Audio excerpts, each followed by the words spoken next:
Bismillahirrahmanirrahim.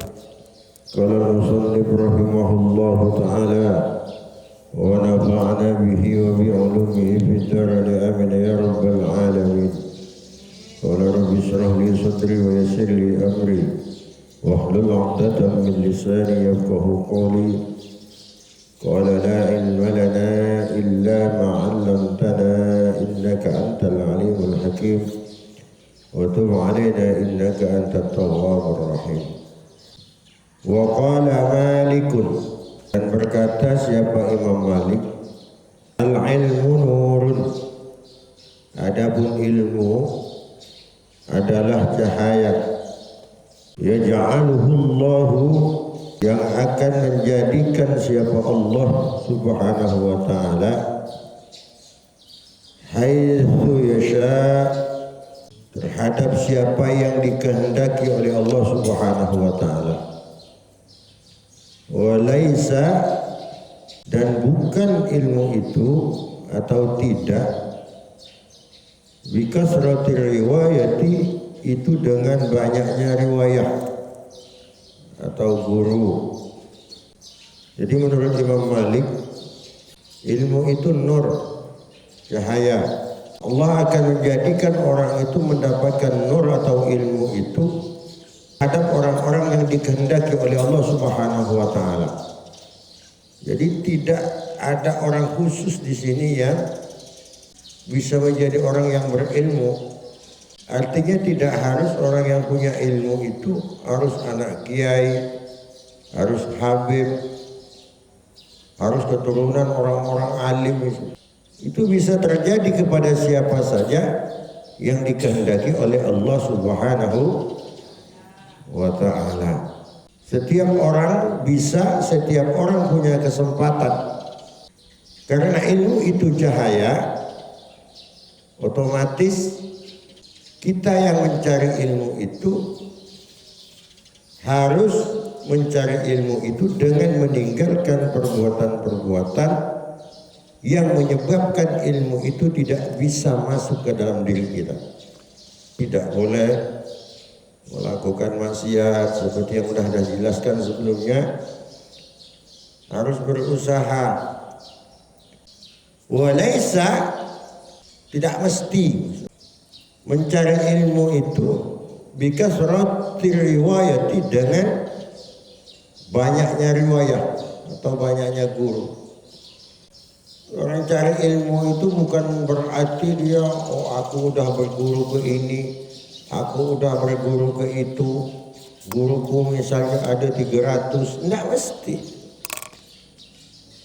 Bukan berarti tidak boleh berguru itu lebih dari satu, itu bukan tidak boleh. Tetapi yang ditekankan Imam Malik di sini, yang terpenting itu adalah bagaimana kita kesungguhannya di dalam belajar itu. Tentu lebih baik kalau gurunya lebih banyak, tetapi juga belajarnya lebih baik. Orang berguru itu dia tuh harus benar-benar. Berguru ke kiai, ke syekh, ke ulama, siapa satu, habiskan dulu punya gurunya itu, baru nanti mohon izin kepada gurunya itu untuk menimba ilmu ke guru yang lain. Jadi ulama-ulama mutaqaddimin, ulama-ulama dulu seperti itu. Saya juga dulu pernah waktu mondok, ketika di Pak izin itu sudah 4 tahun, sudah pernah minta izin ke kiai itu untuk pindah ke Yogyakarta. Apa cuman kata kiai, kamu tahu saya kemana-mana, ilmu kau habiskan udah. Ya udah, guru tak ngizinkan udah gitu, tak banyak mikir. Udah, kamu di sini ikuti aja petunjuk guru, insyaallah kamu selamat. Udah tak diizinkan, udah selesai, tinggal lanjut ngaji sampai saatnya diizinkan oleh guru untuk pulang.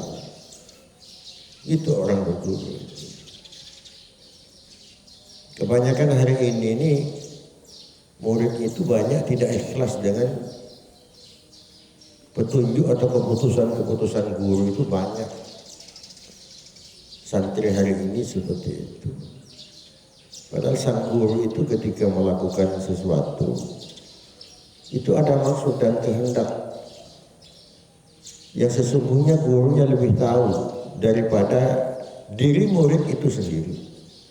Hari ini banyak para pencari ilmu itu meninggalkan syarat-syarat orang mencari ilmu, padahal syarat-syarat itu sesuatu yang urgen, yang penting, yaitu dalam hal ketawaduan itu jauh dibanding para murid atau para santri masa-masa sebelumnya.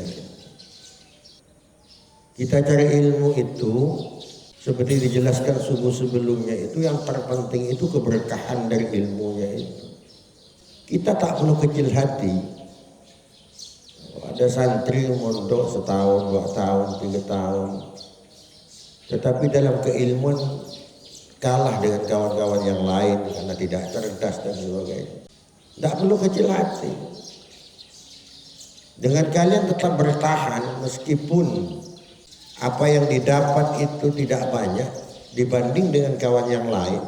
Ini kan kadang ada murid, dia itu dilangkahi oleh kawannya yang lebih baru. Intelijensi kuisemnya itu beda, IQ-nya beda. Tapi dengan dia bertahan tetap belajar, itu sebuah nilai plus sudah. Dan kita tidak tahu siapa nanti yang betul dapat berkahnya ilmu. Hari ini boleh saja si A yang lebih unggul, tapi belum tentu nanti pulang ke rumah. Pertaruhannya adalah siapa yang membawa keberkahan ilmunya dengan tidak. Jadi yang terpenting itu poinnya adalah kesungguhan di dalam belajar, itu yang terpenting. Tidak mesti harus yang lebih banyak gurunya lebih pintar, belum tentu. Wa hadzal ihtiramu wat tawqiru yadullu ala quwwati ma'rifatihi bi jalalillahi ta'ala. Dan penghormatan ini wat tawqir sama, ini tawqir itu juga penghormatan. Penghormatan apa? Penghormatan terhadap ilmu. Yadullu itu menunjukkan ala quwwati ma'rifatihi, atas kuatnya ma'rifahnya Imam Malik bijalalillahi ta'ala, terhadap keagungan Allah subhanahu wa ta'ala. Pokoknya berusaha seolah-olah dia itu akan berhadapan dengan orang besar ketika mau belajar itu. Imam Malik mau ngajar begitu juga. Makanya ilmu mau dia masuk ke dalam diri orang. Karena ilmu itu termasuk juga makhluk. Wa yadullu alaihi qaulus Syafi'i rahimahullah, dan menjelaskan atas Imam Malik ini qaulus Syafi'i, apa kaul atau ucapan Imam Syafi'i rahimahullah. Jadi Imam Syafi'i ini bercerita tentang Imam Malik, gurunya. Inni syahidtu Malikan wa qad su'ila an 48 mas'alatan faqala bithnataini wa 30 minha la adri.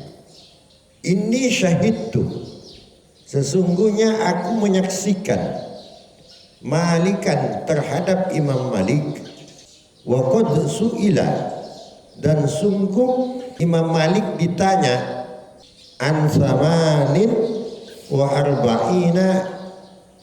mas'alatan, dari 48 masalah.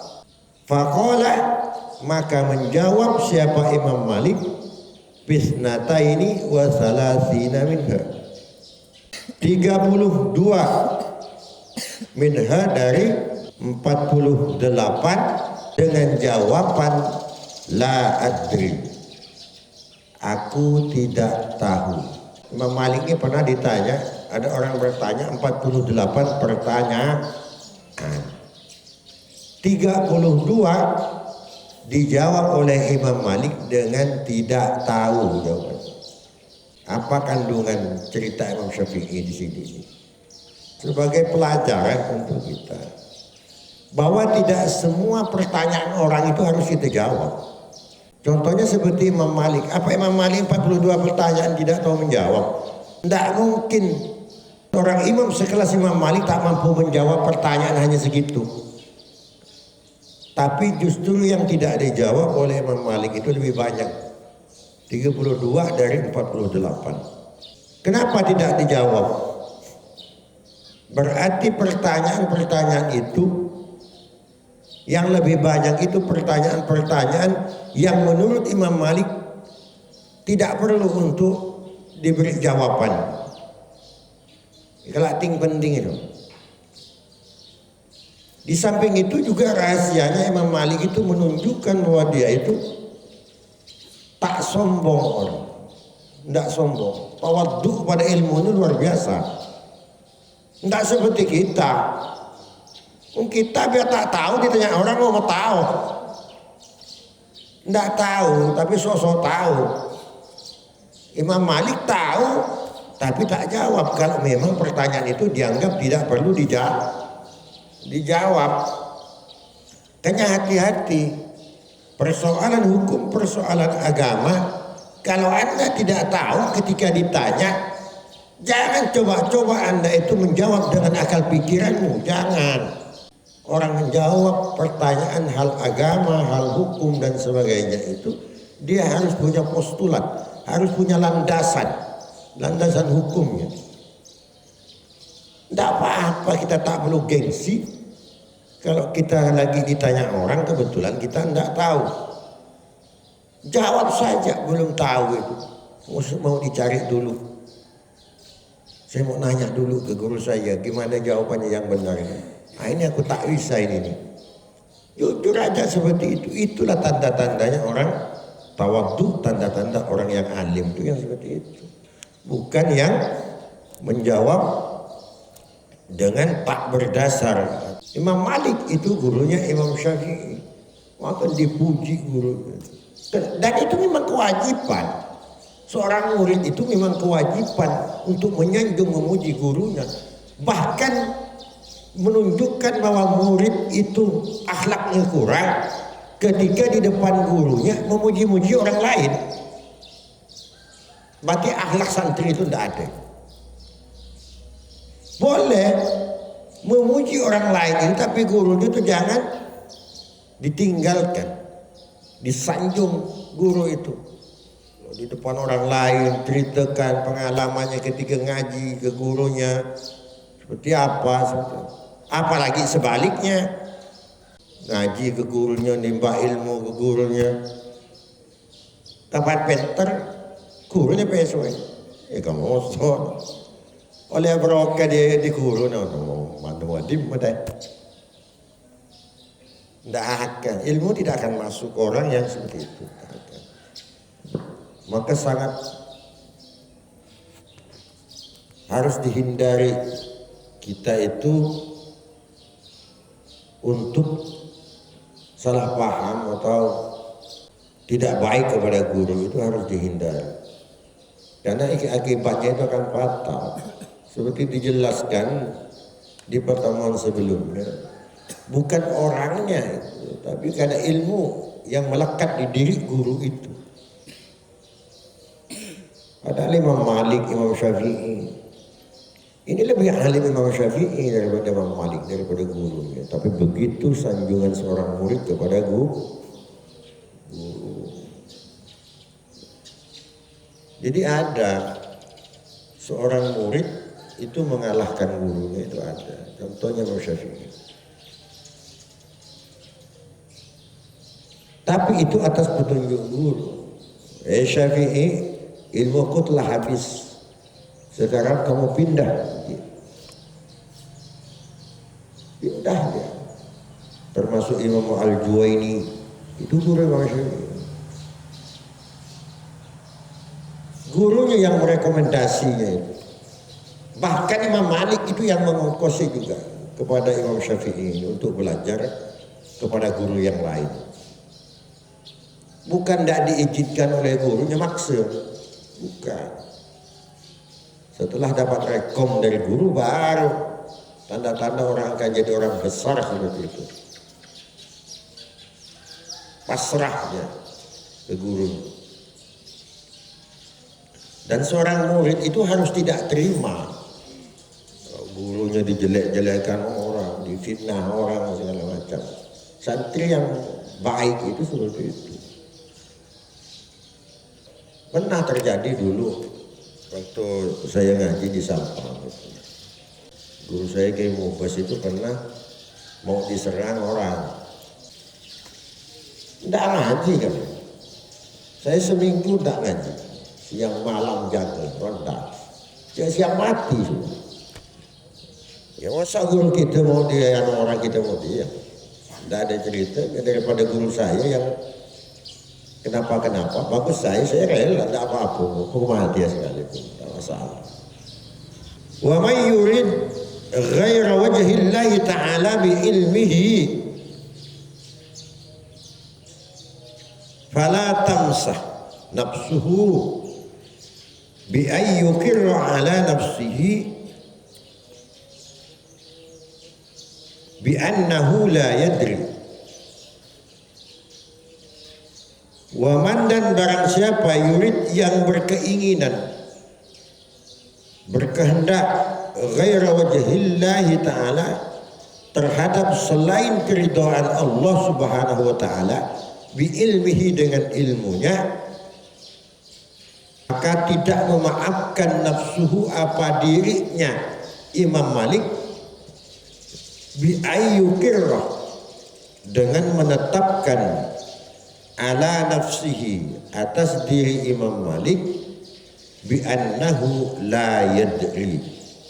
Walidzalika qala Syafi'i radhiyallahu anhu, dan karena itu berkata Imam Syafi'i radhiyallahu an, idza dzukiral ulama'u, apabila dijelaskan, disebutkan apa ulama-ulama, famalikun an-najmus sakibu, maka Imam Malik adalah bintang yang bersinar.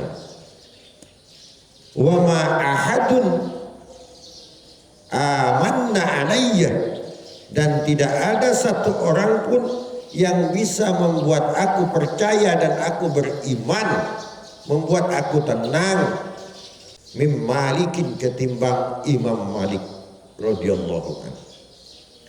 Rupanya penjelasan sebelumnya ini berkaitan dengan yang kedua ini.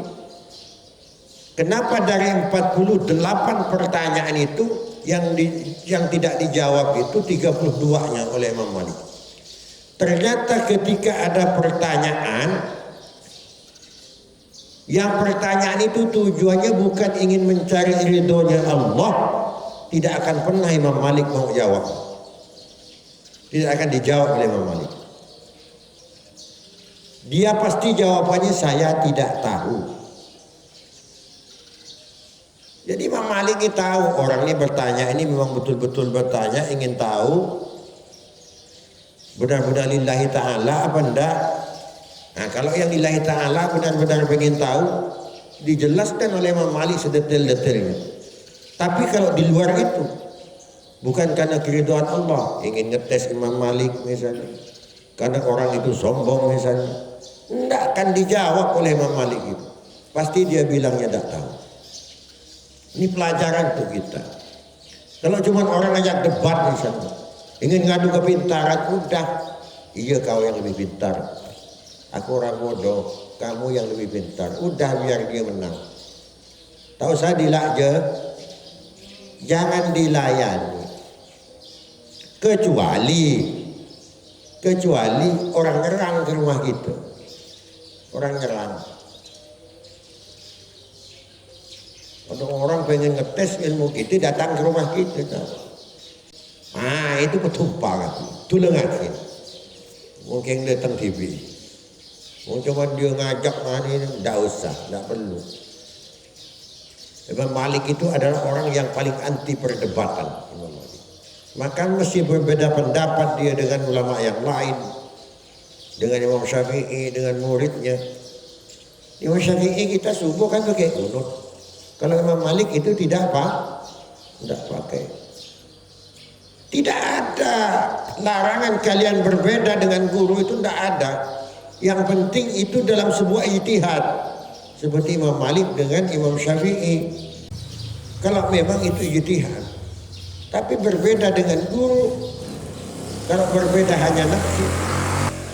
Terus kata Imam Syafi'i, ketika dijelaskan, disebutkan, dikatakan tentang ulama-ulama, maka bagiku Imam Malik itu adalah bintang yang bersinar. Bintang yang bersinar, indah.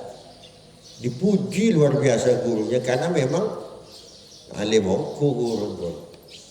Tidak ada seorang pun yang bisa membuat aku tenang, membuat aku aman ketimbang Imam Malik, kata Imam Syafi'i. Udah, wallahu a'lam. Ya Rabbana atarabna bi annana akatarabna wa adanna ala lada asrafna fatub alayna tawbatan tanzil likulli tawbatan wastur lana awrati wa aminir rawati liwalidina rabbi wa mauludina wal ikhwani wa sairil khillani wa kulli aujiratin awsuba wal muslimina ajma amin rabbi asma fadlan wajudan manna lanbi tisabim minna bil mustafar nada bi kulli suli salla wa sallam rabbi alaihi adal habbi wa alihi wa sahbi adada tasisubi wa alihi wa sahbi adada tasisubi walhamdu lahi bil wada'i wa tanahi ya Rabbana